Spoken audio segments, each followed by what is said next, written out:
YouTuber জ্যোতি মালহোত্রা পাক গুপ্তচর হিসেবেই কি তার ভারতে থাকা? জেনে বুঝে চিনে নেওয়া ভারতকে। পাক গুপ্তচর হিসাবে জ্যোতি গ্রেফতার হওয়ার পরেই তাকে নিয়ে শুরু হয়েছে একাধিক তদন্ত। হিসার পুলিশ বৃহস্পতিবার প্রেস বিজ্ঞপ্তি জারি করে জানিয়েছে জ্যোতি সম্পর্কে নানান তথ্য। জ্যোতি মালহোত্রা কোনো পাকিস্তানি অফিসারকে বিয়ে করে ধর্মান্তকরণ করিয়েছিলেন কিনা তা নিয়ে শুরু হয়েছিল গুঞ্জন। তবে হিসার পুলিশ জানিয়েছে জ্যোতির ধর্মান্তর বা বিয়ে নিয়ে কোনো প্রমাণ এখনো পাওয়া যায়নি। পাশাপাশি জঙ্গি নেটওয়ার্কের সঙ্গে এখনো পর্যন্ত কোনো যোগাযোগের প্রমাণ মেলেনি।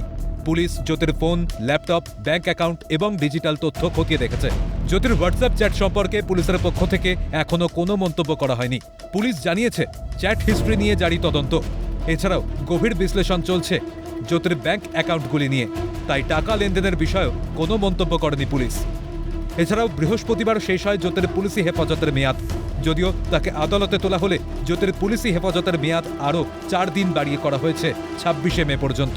পাকিস্তানের হয়ে গুপ্তচর বৃত্তির অভিযোগে গ্রেফতার হওয়া, পেহেলগাঁও কাণ্ডের আগে পরে কাশ্মীর পাকিস্তান ভ্রমণ, পাকিস্তানের হাই অফিসিয়ালদের সঙ্গে উঠা বসা, মুরিদকেতে লস্কর ঘাঁটিতে জ্যোতির থাকা, এই সবকিছুই সন্দেহ বাড়াচ্ছে বইকি জ্যোতিকে নিয়ে।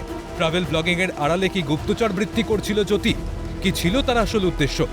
আপাতত ধৃত জ্যোতিকে পুলিশি হেফাজতে রেখে সবটাই খতিয়ে দেখছে পুলিশ। ক্যালকাটা নিউজ।